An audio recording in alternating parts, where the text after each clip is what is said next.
Gwen Lazarito, and today I have a very special guest because this is a very special topic, and I'd like you to meet Christian Jaca. He's my fiance. Gapa kayo? Uh-huh. Uh-huh.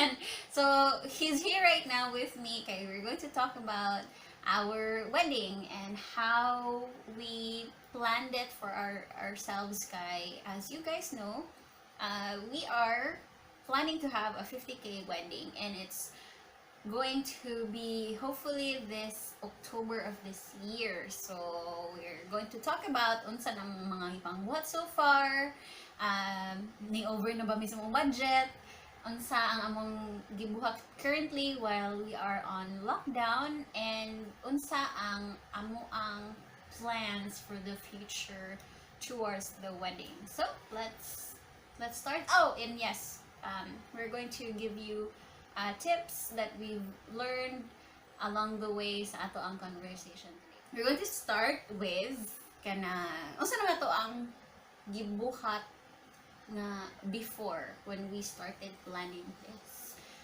Okay, ang una dyan natong gibuhat is sometime ago on November, December man siguro to gansa nga nagplanta kung what are all those things that we need to prepare para sa wedding. Yes, I think So, December.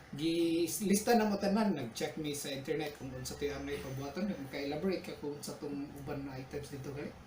Oh, first is we actually checked if 50K was actually possible. So wala jud kay ko nakitaan. I think there was only one Filipino who I saw nga they preferred or they really went for the 50K wedding. And then we also got inspiration for cheap wedding ideas from Pinterest, from blogs, and we also asked our married friends para sa ilahang tips sa amoa on sa ang best practices when it comes to planning the wedding. We started also creating like a timeline plan for the both of us. So we designated some of the things on the list for each of us. So you're more for the logistics and I'm more on the creative side of planning the wedding, and then we spread that out per month. So for example, we pag February kay we went through looking for churches, and then we also went looking for katong reception nato. March, supposedly we were going to start booking for the catering, but naabtan tag lockdown, so push sa nato na. And then April, supposedly we're going to start getting The requirements. So requirements, mao na yes. si ang katong Gwen is more on the creative side, and then ako ug gamay kay kung utok wa jud kay creativity, zero creativity. So ari ko sa mga requirements such as mga paperworks na kailangan. So of course, everyone knows na we need a marriage license. However, dili mi makakuha na as early as now because the original plan is the marriage is going to be in October. Ma-expire man na ang marriage license apparently. So based ako research, Ilang nakuha months? na ko nga dapat 3 months before siya. So I plotted it na makuha ko og marriage license by July, August, September, October. So Okay. maybe 3 months ana. But how before you can get a marriage license, just like getting a valid ID, kailangan ka kaglaing valid ID.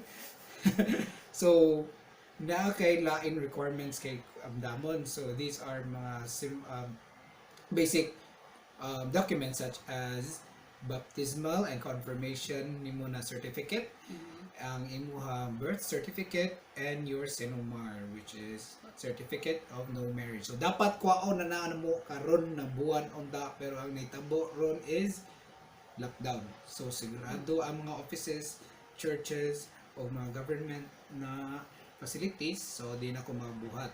Pero not to worry para sa ako, okay, it's just the earliest time na I can get it, but hopefully in the next month or two ma-open na balik niya, makakuha na din ko automatically sa atong mga documents, and hopefully makontinue na ko makuha ang marriage license by July. Yes. Kana, those are one of the things na pinaka-importante. Apparently, in getting married, so you can't get married without those papers. And they're not cheap. But, okay, di ba, more specific man kaayo ang mga documents, like, the birth certificate that I have now, kaya di na siya pwede for filing. Kaya nga na gani? Siya timeline na if butan nimo sa birth certificate na ang purpose nimo is pagkuha is for marriage, so dapat within 6 months man siguro to before marriage ninyo ilukat. Yes, kay dapat dyan siya specific na naay nakabutang nga for marriage, hindi kay for employment or for personal document purposes. So tip lang para sa ako kanang pag mao na kong tip ana is i-plot na lang yung daan kung unsa buwan na ninyo makuha to mga required documents. And then I advise sad na mo tutulon nyo daan asa mga dapit na mga lugar na. Schedule it kay magdepende ang inyong leaves sa inyong trabaho if your guys are working. Another thing that we did was we talked to sponsors here sa Cebu, so we weren't able to contact the ones that we would like to sponsor us outside of Cebu, so amo sang gi-focus ang among energy sa the ones who are near us. Personally, we wanted to have it like a personal touch jud namo, so kanang we handmade the invitations, and then amo sa jungi hand carry ang invitations to our sponsors, and then nag-istorya sa ni og tarong unsa amo ang intentions, and nganong gipili namo sila as sponsors.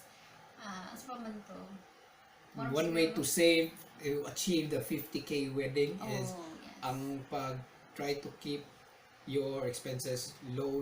That's why very lucky kay ko na si Gwen diri maayo kayo og mga your creativity in making infographics, having worked in the marketing area for how many years na, so self-made among invitation, so dako mig na save. Anyways, moving on.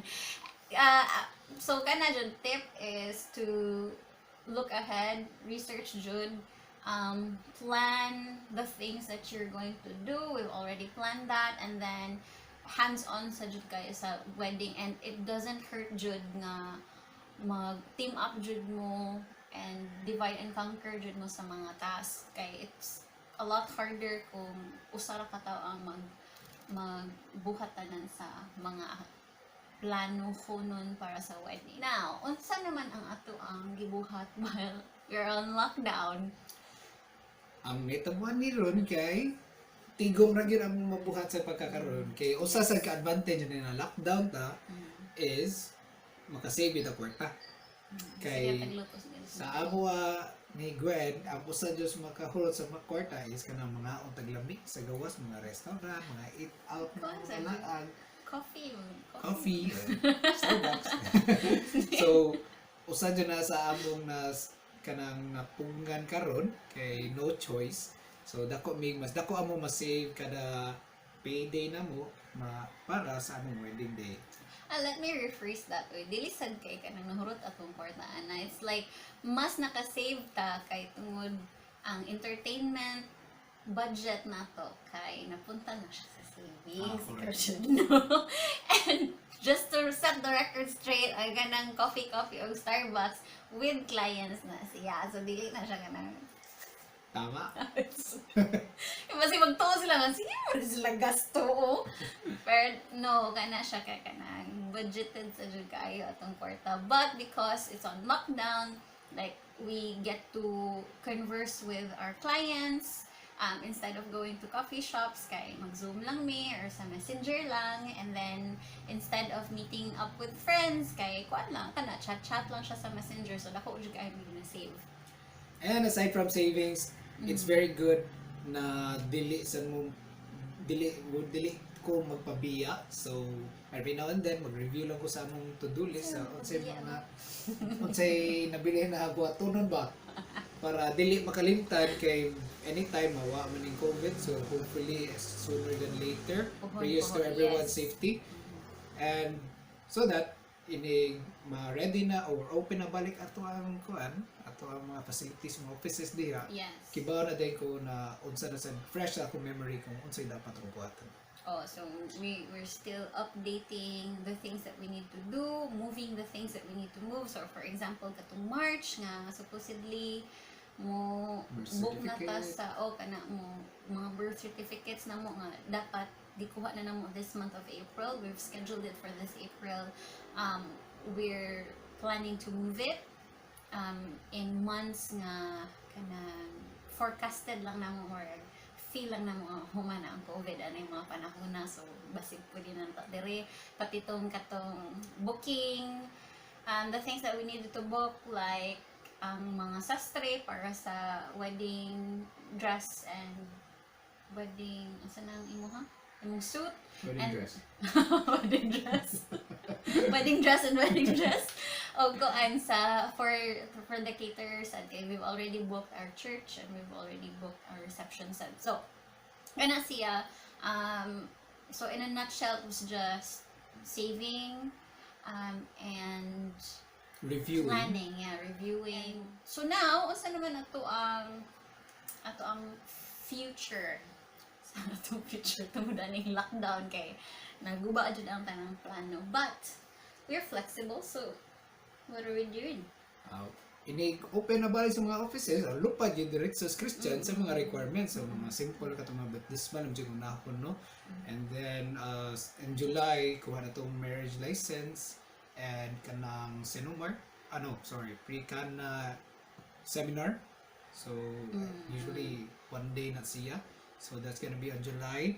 Yeah, July. And then, aside from that is, kato na mga sponsor na among i-invite ini as early as possible Outside para Cebu. Outside Cebu para makibaw na sa sila and they can prepare ahead. So that's one thing na we need to keep in mind na as early as possible inform your or invite your sponsors as early as possible para maka-prepare sila ahead. That's one of the tips jud nga nakuha na mo from our friends who are already married nga as early as possible choose your sponsors and then inform them jud ahead kay para maka-prep sila. Or if kanang mobalibad sila kay mga kita pa panglain. Alright, Yes. now asa pa man ato ang storyan Christian? I guess mga to siya sa pagkakaroon lang. So maybe Okay, it's uncertain times man good for us kay we don't really know kung kano sa pa mahuman ang lockdown or if mahuman ba siya this year, so sa man. most likely mahuman mo siguro at the longest maybe 6 months. Yes, hopefully lang jud nga di mo kuan if everything goes well kana siya. So kanan, so thank you so much. Thank you sa Chris. pag-invite ko ng debut vlog. Ako ang channel. Bitaw. Hindi mo na siya pohon yung channel. So guys, if you like having Christian in my videos, hit that like button. And if you have questions for us, please don't hesitate to put your questions in the comment box below. If you're new to the channel, please subscribe. And as always, I'd like to leave you with this message. That your best life starts when you decide. Bye! Bye.